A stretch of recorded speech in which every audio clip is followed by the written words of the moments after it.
São Paulo nunca dorme. Mesmo quando a madrugada avança, as luzes dos prédios de vidro continuam acesas, refletindo o ritmo implacável de uma cidade onde vencer significa correr mais rápido que os outros. Foi nesse cenário que Eduardo Montenegro construiu seu império. Milionário, influente, respeitado nos círculos mais exclusivos da capital paulista, Eduardo era conhecido por uma agenda impossível e por uma regra pessoal inabalável: tempo é dinheiro. Sentimentos, para ele, sempre puderam esperar. Naquela manhã, ele atravessava apressado o corredor amplo de sua mansão no Morumbi, o celular colado ao ouvido, falando sobre contratos, investimentos e cifras que ultrapassavam milhões de reais. Seus passos eram firmes, sua voz segura tão focada nos negócios que ele mal percebeu o silêncio vindo do quarto ao lado.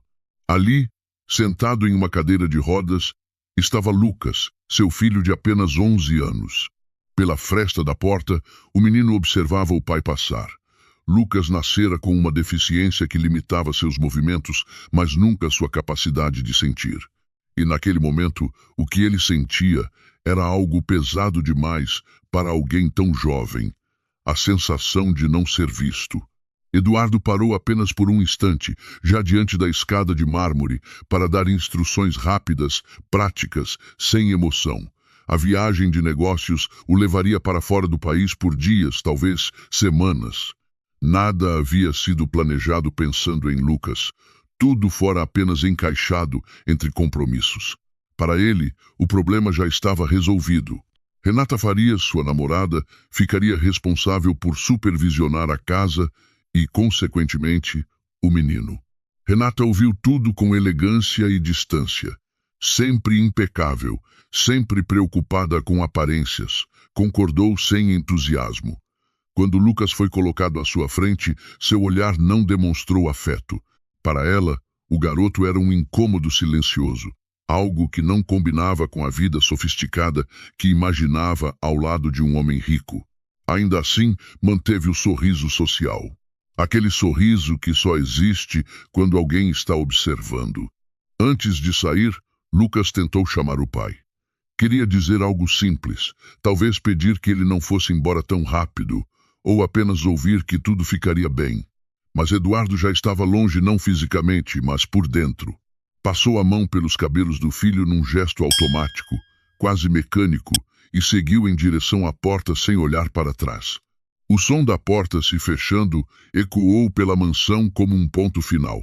A casa, grande demais para uma criança, pareceu ainda mais vazia. Lucas permaneceu em silêncio, sentindo o peso da ausência se instalar lentamente, enquanto Renata já se afastava, distraída com o celular, indiferente ao menino e ao vazio que ficava. A viagem de Eduardo começava ali. Mas, dentro daquela casa, algo muito mais profundo também se iniciava. Um período de abandono silencioso, disfarçado por luxo, conforto e paredes impecáveis. O que Eduardo não sabia e jamais imaginaria era que aquela decisão fria abriria espaço para acontecimentos capazes de mudar sua vida para sempre. Expor verdades dolorosas e revelar que muitas vezes a verdadeira humanidade surge exatamente de onde menos se espera. Depois que a porta da mansão se fechou atrás de Eduardo Montenegro, o silêncio deixou de ser apenas a ausência de som. Ele passou a ocupar tudo. Espalhou-se pelos corredores largos, infiltrou-se nas paredes altas, repousou sobre os móveis caros que, de repente, pareciam existir apenas para ampliar a sensação de vazio. Para Lucas, aquele silêncio não era calma, era abandono. Renata manteve a casa funcionando apenas no que era visível. O essencial, o que não aparecia nas fotos nem nas visitas ocasionais, foi sendo deixado de lado. As refeições perderam qualquer horário. Às vezes, o almoço chegava frio, colocado às pressas sobre a mesa, fora do alcance da cadeira de rodas. Em outros dias, simplesmente não chegava. Lucas esperava em silêncio, com o estômago doendo e a garganta seca, olhando para o relógio na parede como se o tempo pudesse, em algum momento, ter pena dele. Renata passava apressada pelos cômodos, sempre ocupada, sempre com algo mais importante para fazer. Com os dias, a dor física também começou a aparecer. Permanecer horas na mesma posição fazia os braços e as costas arderem. Lucas tentava ajustar a própria cadeira, mas o esforço era grande demais para alguém da sua idade. Chamava por Renata primeiro com a voz baixa, depois com um fio de esperança que ia se apagando. Quando ela respondia, era sempre com o mesmo tom cansado, irritado, distante. Já vou, dizia, e nunca ia. Com o tempo, Lucas parou de chamar. Aprendeu, cedo demais, que insistir só aumentava o desprezo. O que mais doía não era a fome nem o desconforto físico, mas a sensação de ser invisível dentro da própria casa. Uma casa enorme, com lustres brilhantes, sofás caros e janelas que davam para um jardim impecavelmente cuidado. Tudo bonito demais para alguém que se sentia tão pequeno. À noite, o frio parecia maior. Mesmo coberto por cobertores caros, Lucas sentia falta de algo que nenhum objeto podia oferecer. Presença. Pensava no pai. Lembrava do toque rápido em seus cabelos antes da viagem e se perguntava se Eduardo sequer pensava nele naquele momento. O silêncio parecia responder. Renata, por sua vez, se incomodava cada vez mais. A criança não gritava, não fazia escândalos, não reclamava em voz alta. Ainda assim, sua simples existência quebrava a imagem de vida perfeita que ela idealizava ao lado de um homem rico. Lucas não combinava com jantares sofisticados, nem com fotos para redes sociais. Para ela, ele era um obstáculo. E obstáculos, em sua visão, eram ignorados até desaparecerem. Assim, a mansão do Morumbi, que por fora exibia status e poder, por dentro se transformava em um lugar frio e opressor. Cada parede parecia afastar Lucas ainda mais do mundo. O menino começava a entender, com uma maturidade forçada, que havia sido deixado para trás não apenas pelo pai ausente, mas por todos que estavam ali e escolheram não enxergar. E foi nesse ambiente de silêncio e descaso que alguém, até então quase invisível naquela casa, começou a observar tudo em silêncio. Alguém que não via Lucas como um problema, mas como o que ele realmente era, uma criança. Sem saber, Renata estava prestes a perder o controle da situação. Porque a negligência, por mais silenciosa que seja, nunca passa despercebida por quem ainda carrega a humanidade no olhar. Enquanto a mansão no Morumbi permanecia envolta naquele silêncio pesado, havia alguém que enxergava o que todos fingiam não ver. Dona Teresa Silva chegava cedo todos os dias, antes mesmo de o sol tocar completamente os muros altos da casa. Fazia isso há anos. Sua presença era discreta, quase invisível aos olhos de quem vivia ali por hábito, mas seus olhos esses viam tudo. Vinda do interior de Minas Gerais, Dona Teresa carregava no corpo as marcas de uma vida simples e trabalhada. As mãos calejadas, o jeito calmo de falar, a postura respeitosa de quem aprendeu a sobreviver com pouco e a oferecer muito quando se tratava de humanidade. Ela não precisou de explicações para perceber que algo estava errado desde a partida de Eduardo Montenegro. Bastava atravessar os corredores e sentir aquele frio que não vinha do ar-condicionado, mas da ausência de cuidado. Foi impossível não notar Lucas. O menino permanecia horas no mesmo lugar, sempre em silêncio, com o olhar perdido entre as janelas e o vazio. Dona Teresa o observava enquanto limpava a sala, fingindo não olhar diretamente. Respeitava aquele limite delicado entre ajudar e invadir. Mas o coração dela reagia antes da razão. Cada prato intocado sobre a mesa. Cada manhã em que Lucas não se movia, tudo apertava seu peito. Dona Teresa sabia que não era sua função. Sabia que qualquer passo em falso poderia lhe custar o emprego. Renata Farias deixava isso claro com olhares impacientes e comentários secos. Não gostava de interferências. Ainda assim, Dona Teresa não conseguia ignorar. Para ela, criança era criança, rica ou pobre, saudável ou não. E criança precisava de cuidado. No começo, sua aproximação foi quase imperceptível. Um copo de água colocado mais perto. Uma almofada ajustada discretamente atrás das costas de Lucas. Um bom dia, dito em voz baixa, acompanhado de um sorriso tímido daqueles que não exigem resposta. Lucas estranhou. Acostumado à indiferença, levantou os olhos devagar, como quem teme se decepcionar. Com o passar dos dias, Dona Teresa passou a conversar enquanto trabalhava. Falava de coisas simples. O clima, o cheiro do café fresco, as lembranças da roça em Minas, onde o tempo corria diferente e ninguém era deixado sozinho por muito tempo. Lucas não respondia de imediato, mas escutava. E isso, para ele, já era um alívio. Ela começou a perceber o que ninguém mais via. O desconforto físico, a fome disfarçada, o esforço constante do menino para não incomodar. Em silêncio, passou a ajudar de verdade. Ajustava a cadeira de rodas com cuidado. Perguntava se estava tudo bem. Oferecia comida quando percebia que ninguém o faria. Tudo com delicadeza, sem alarde. Como quem entende que o amor não precisa ser anunciado. A mansão continuava fria. Renata seguia distante. Eduardo permanecia ausente. Mas algo havia mudado. Pela primeira vez desde a partida do pai, Lucas sentia que alguém o enxergava.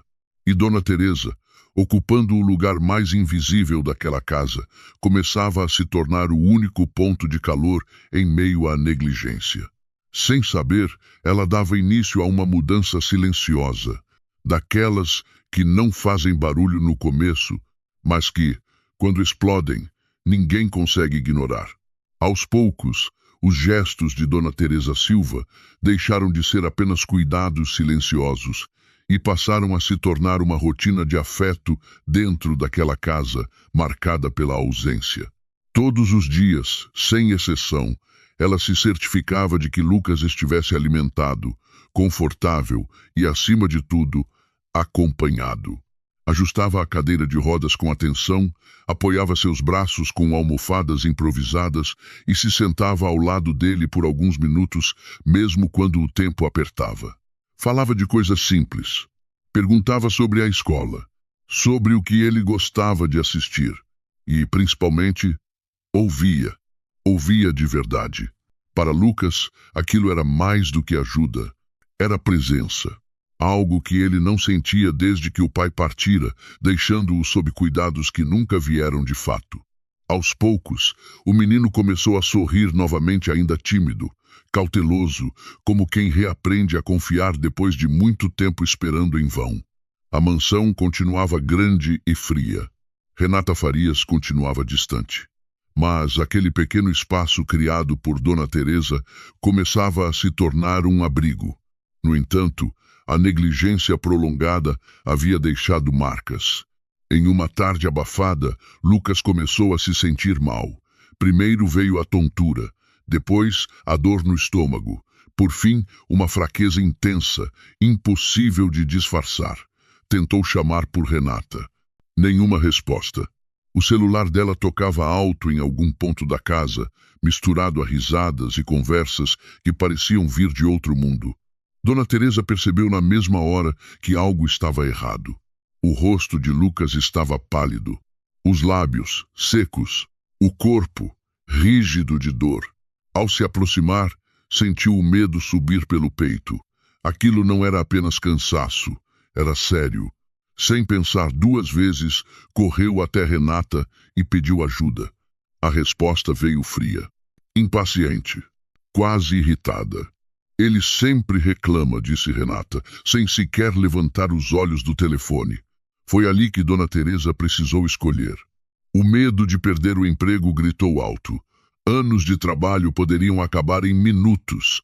Mas, ao olhar para Lucas frágil, assustado, tentando ser forte, ela entendeu que havia coisas que não podiam mais ser adiadas. Voltou para o menino, segurou sua mão e, com a voz firme, tomou a decisão que mudaria tudo. Ela ligou para o serviço de emergência. Quando Renata percebeu o que estava acontecendo, correu até a sala furiosa, questionou, ameaçou, disse que Dona Teresa não tinha autorização para aquilo. Pela primeira vez, a faxineira não abaixou a cabeça. Encarou Renata com um olhar que misturava medo e determinação. Eu não posso deixar uma criança sofrer, respondeu. Se isso custar meu emprego, que custe. Minutos depois, a ambulância chegou, cortando o silêncio da mansão com o som da sirene. Lucas foi atendido, medicado e estabilizado. O diagnóstico confirmou o que Dona Teresa já sabia: desidratação, fraqueza extrema e sinais claros de negligência. Cada palavra dos socorristas caiu como um golpe. Renata se calou. Pela primeira vez, não havia justificativas elegantes, nem desculpas vazias.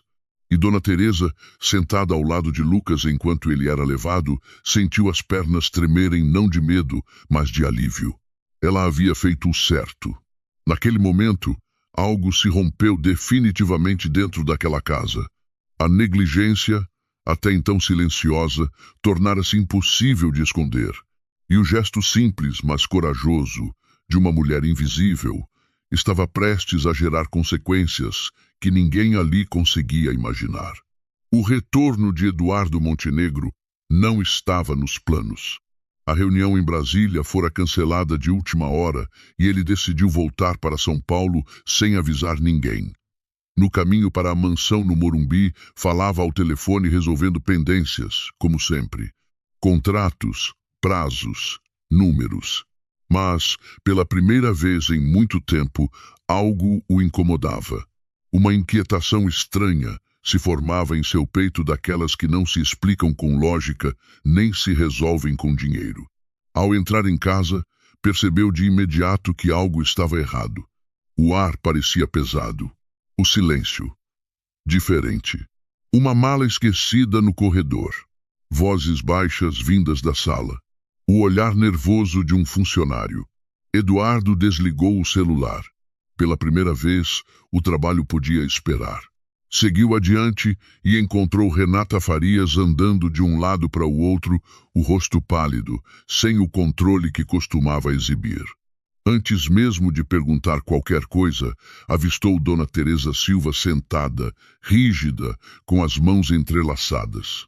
E então sentiu o vazio que cortou fundo. Lucas não estava ali. O coração de Eduardo acelerou. "Onde está meu filho?" perguntou, a voz mais dura do que pretendia. Renata se apressou em responder. Falou demais. Explicações confusas, palavras que tentavam diminuir o ocorrido. Mal-estar passageiro. Exagero. Interferência indevida. Nada soava verdadeiro. O incômodo cresceu. Pela primeira vez, Eduardo fez algo diferente. Virou-se para quem quase nunca era ouvido. Dona Teresa respirou fundo antes de falar. Não acusou, não dramatizou, apenas contou. Falou da fome, das horas em silêncio, da dor física, do abandono diário que ninguém parecia notar. Falou do dia em que Lucas passou mal, da recusa de Renata em ajudar, da decisão de chamar a emergência. Sua voz tremia, mas não recuava. Ela não pedia desculpas. Eduardo sentiu o chão se mover sob seus pés. Ainda assim, algo faltava. Ele precisava ouvir quem mais importava. Pouco depois, Lucas foi trazido de volta. Mais frágil do que o pai lembrava, mas consciente. Eduardo se aproximou devagar. O menino o olhou em silêncio. Não havia raiva naquele olhar. Apenas cansaço. "Pai", disse Lucas, com a voz baixa, "eu tentei não incomodar." A frase atravessou Eduardo como um golpe direto. Tudo o que ele havia ignorado nos últimos anos veio à tona de uma só vez. A partida apressada, o toque automático nos cabelos do filho, a confiança cega depositada em alguém que jamais demonstrara amor. Ele entendeu, tarde demais, que havia terceirizado o cuidado mais importante de sua vida. Renata tentou interromper, justificar-se. Eduardo a silenciou com um gesto. Seus olhos não estavam mais nela. Estavam em Lucas. E naquele instante, ele compreendeu o tamanho real de sua ausência. Não era sobre viagens ou trabalho. Era sobre a escolha diária de não estar presente. Pela primeira vez, Eduardo Montenegro sentiu vergonha. Não diante dos outros, mas de si mesmo. A imagem do empresário bem-sucedido perdeu qualquer valor diante da verdade nua. Ele havia falhado como pai. E enquanto a mansão permanecia em silêncio, agora diferente, pesado de consciência, Eduardo soube que nada voltaria a ser como antes. A descoberta não era apenas sobre o que acontecera em sua ausência, era sobre quem ele havia se tornado. E aquela verdade, uma vez revelada, exigiria decisões que não poderiam mais ser adiadas. O silêncio que se instalou na sala após as palavras de Lucas era diferente de tudo que já havia existido naquela casa. Não era mais o silêncio da indiferença. Era o silêncio de uma verdade exposta. Sentindo que o controle da situação escapava de suas mãos, Renata Farias reagiu como sempre fizera, tentando minimizar, suavizar, apagar o que não lhe convinha. Vocês estão exagerando, disse, com uma firmeza forçada. Foi só um mal-estar. Crianças ficam assim o tempo todo. A frase caiu pesada no ar. Eduardo Montenegro virou-se lentamente para ela, como se estivesse vendo aquela mulher pela primeira vez. Até então, ele se convencera de que Renata era apenas prática, direta, talvez fria demais. Mas ali, diante do sofrimento real de uma criança, aquela frieza ganhava outro nome. Renata continuou falando. Citou conforto, luxo, comida farta. Falava como se bens materiais pudessem substituir cuidado e presença. Em nenhum momento demonstrou arrependimento. Não houve pedido de desculpas, nem um gesto em direção a Lucas. Seu olhar buscava apenas se defender, preservar a própria imagem. Eduardo sentiu um aperto no peito. Lembrou-se de quantas vezes ignorara pequenos sinais, de quantas vezes preferira acreditar que tudo estava sob controle. Confiara seu filho a alguém que nunca o enxergara como criança, apenas como um incômodo. E essa constatação o envergonhava mais do que qualquer escândalo público. Chega, disse ele, por fim. A palavra foi baixa, mas definitiva. Renata tentou reagir, mudou o tom, tentou se fazer de vítima, disse que estava sendo injustiçada, que Dona Teresa havia exagerado, que Eduardo estava emocional demais. Nada encontrou espaço. A máscara havia caído. E não havia mais como recolocá-la. Eduardo respirou fundo, sentindo o peso de cada decisão mal tomada, e encarou Renata com firmeza. Você não fica mais aqui, afirmou, e não fica mais na minha vida. O rompimento não foi dramático. Não houve gritos nem escândalos. Foi frio, direto como tantas decisões de negócios que Eduardo tomara ao longo da vida. Mas, por dentro, ele sabia. Aquilo não era apenas o fim de um relacionamento, era o colapso de uma ilusão. A imagem perfeita que sustentara por anos a do homem bem-sucedido, com tudo sob controle, começava a ruir diante de seus próprios olhos. O dinheiro, a casa, o status, nada disso havia protegido seu filho. Nada disso havia garantido o amor. Renata saiu da sala com passos rápidos. O som da porta se fechando ecoou pela casa, lembrando Eduardo da própria partida semanas antes. Mas, desta vez, era diferente. Desta vez, quem ficava precisava enfrentar as consequências. Dona Teresa permaneceu em silêncio, observando tudo à distância, com o coração apertado. Lucas, exausto, encostou a cabeça no encosto da cadeira de rodas. Eduardo se aproximou do filho. Ajoelhou-se à sua frente. Pela primeira vez em muito tempo, não tinha palavras prontas. A queda das máscaras não expôs apenas Renata, expôs Eduardo também. E enquanto a casa permanecia envolta naquele silêncio novo, pesado de consciência, ele entendeu que reconstruir seria muito mais difícil do que manter aparências. Mas também sabia, não havia mais volta. Depois da saída de Renata Farias, a mansão no Morumbi pareceu diferente. Não estava mais silenciosa por abandono, mas por reflexão. Eduardo Montenegro passou a noite acordado, caminhando pelos corredores largos que antes cruzava com pressa. Cada canto da casa lhe devolvia memórias incômodas, a ausência disfarçada de trabalho, a confiança mal colocada, o filho esquecido em meio ao luxo. Na manhã seguinte, Eduardo tomou uma decisão que não envolvia contratos nem reuniões. Reuniu todos os funcionários na sala principal, algo que nunca havia feito antes. O clima era de expectativa. Dona Teresa Silva, sentada discretamente ao fundo, mantinha as mãos cruzadas no colo. Em sua experiência de vida, fazer o certo nem sempre significava ser reconhecida. Eduardo começou a falar com a voz contida, mas firme. Reconheceu, diante de todos, que havia falhado como pai. Admitiu que sua ausência abrira espaço para a negligência e declarou que, se algo irreversível não havia acontecido, fora graças à coragem de alguém que nunca ocupara lugar de destaque naquela casa. Quando pronunciou o nome de Dona Teresa, o silêncio se tornou absoluto. Eduardo se aproximou dela. Olhou diretamente em seus olhos. Agradeceu, não com palavras vazias, mas com respeito verdadeiro. Disse que sua atitude havia salvado seu filho não apenas fisicamente, mas emocionalmente. E afirmou que, a partir daquele momento, Dona Teresa não era apenas uma funcionária, mas alguém de confiança, cuja presença era essencial naquela casa.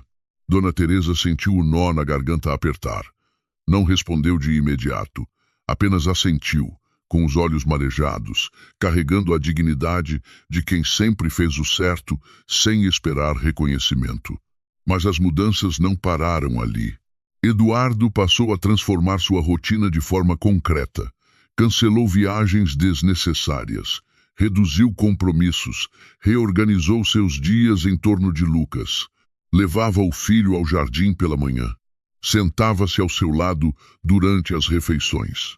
E, pela primeira vez, passou a ouvir. De verdade. Sem interrupções.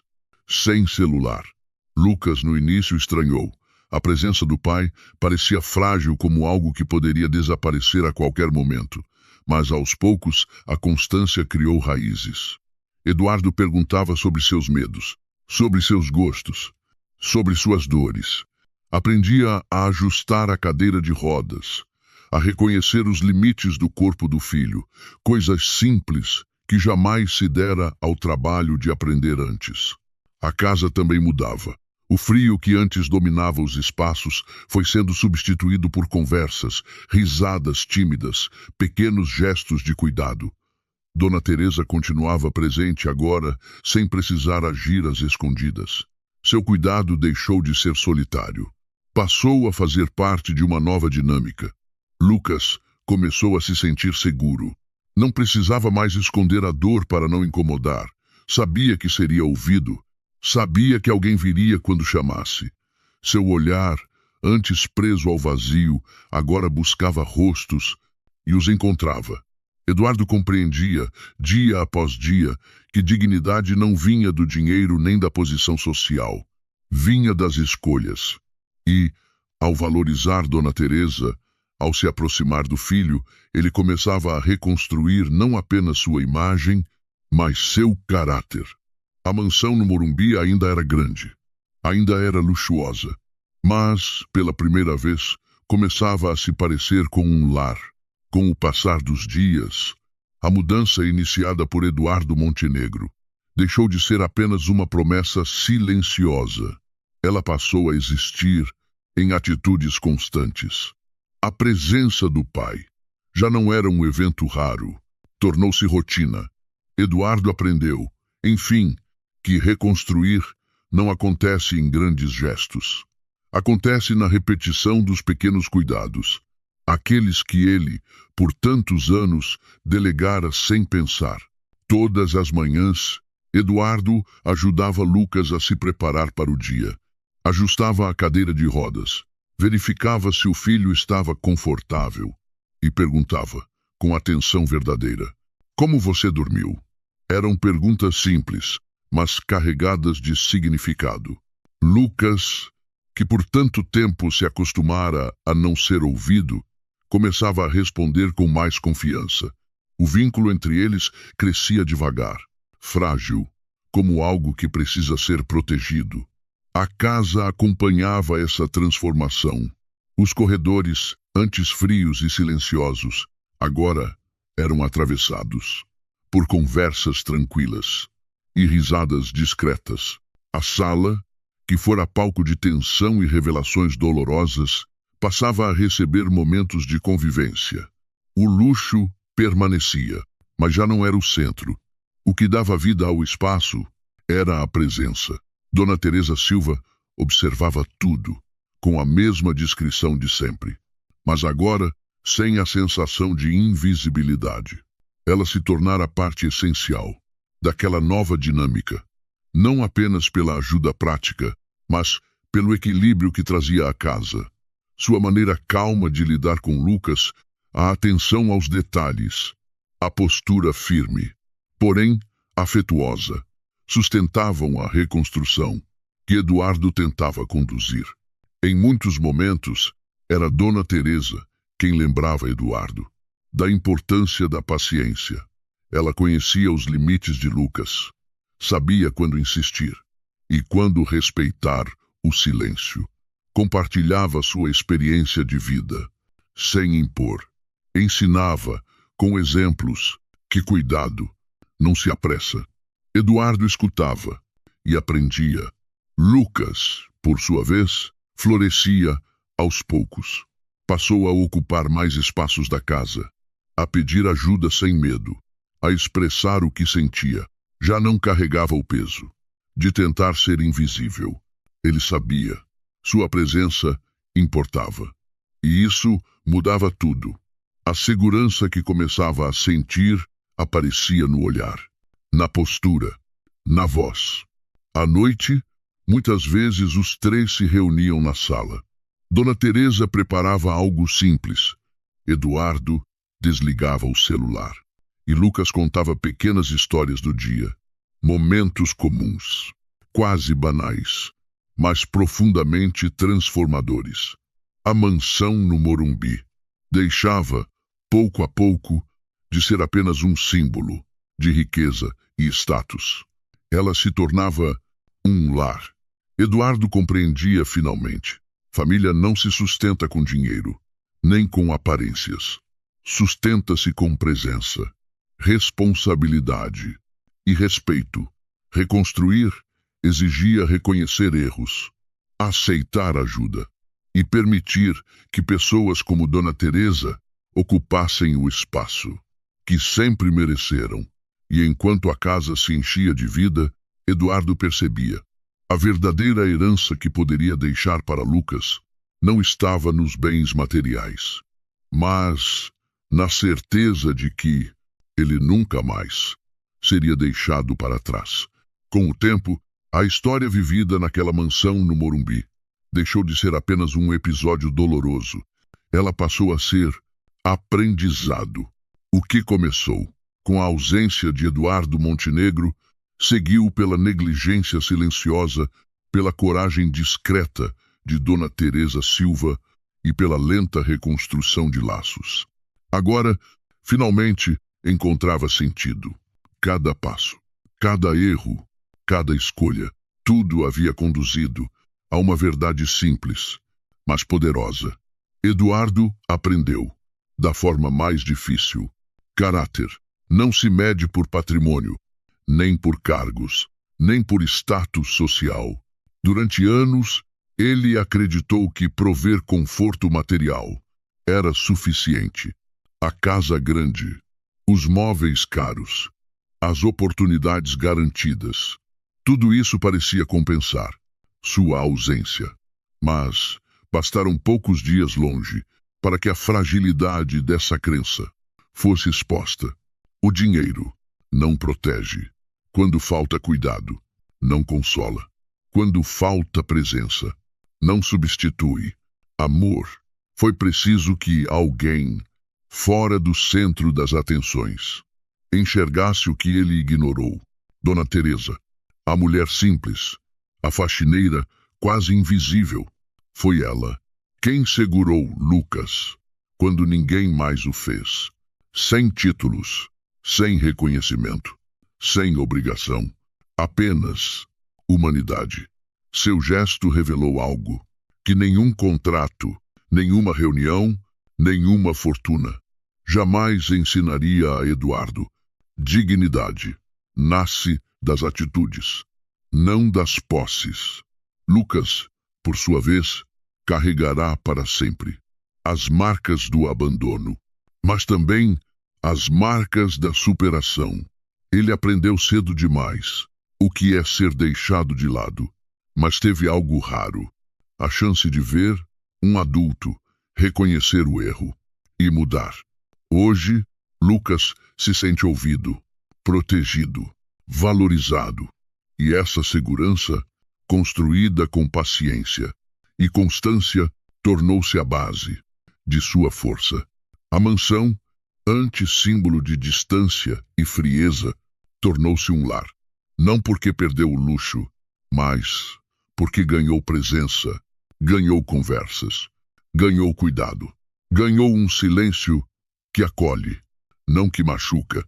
Cada canto da casa passou a refletir escolhas diferentes, mais humanas, mais conscientes.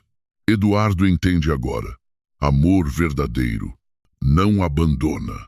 Amor permanece. Amor observa, escuta, protege. Amor não terceiriza responsabilidades. Não se esconde atrás de desculpas elegantes. Ele cuida, mesmo quando é difícil, mesmo quando exige mudar toda uma vida. E talvez essa seja a maior lição dessa história. Às vezes, a transformação não vem de grandes discursos, vem de pequenos gestos feitos no momento certo. Às vezes, quem mais ensina não ocupa cargos altos, não aparece nas fotos. Está ali, limpando o chão, preparando um prato simples, ajustando uma cadeira de rodas, com delicadeza. No fim, o que fica não é a queda, é o que se constrói depois dela. E naquela casa, reconstruída não apenas em paredes, mas em valores, ficou claro: humanidade é a maior riqueza que alguém pode possuir, porque dinheiro pode impressionar, mas só o amor verdadeiro é capaz de salvar.